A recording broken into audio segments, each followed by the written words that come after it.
Abbaa manaa gaarii.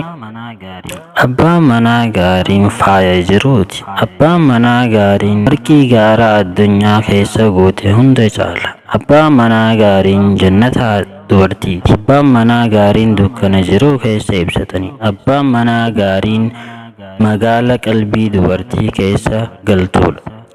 Abbaan manaa gaariin qabeenya haadha manaati. Ukhtiye jalqaba abbaa irraa dhalatte. Wajjin jiraatta. Isa ni kabajja.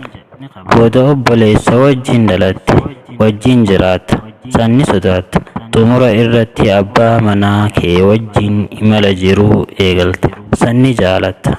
Lamaan jalqabaa osoo hin filatin wajjin jiraatte. Inni xumuraa abbaan manaa ammoo filannoo keetiin hiriyaan imala jiruu yoo gaarii hin taane bara hunda gadda yookaan taaziyaa addaan hin galle keessa jiraatta.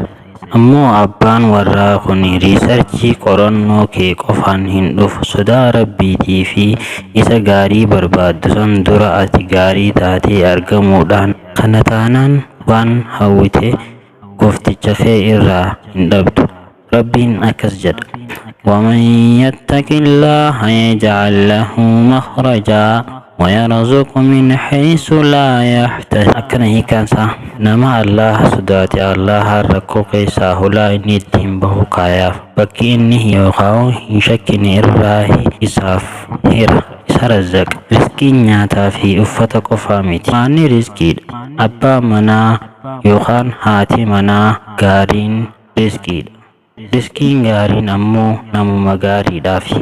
Namuma gaariif dhufti. Abbaa manaa akka Aliyyi argachuuf ati intala akka Faaximaa tahi. Abbaa manaa michuu waa hundaa kan sunnaan Nabi Muhammad sallallahu alaihi wasallam keessa isaa mufattee ala isaarraa calaqqistu. Rabbiin qabee isin biraan haa gahu. Waan nu dhageeffattaniif galatoomaa. Ulfaadhaa isiniin jechaa chaayinaala keenya subscribe godhuudhaan maatii keenya taha.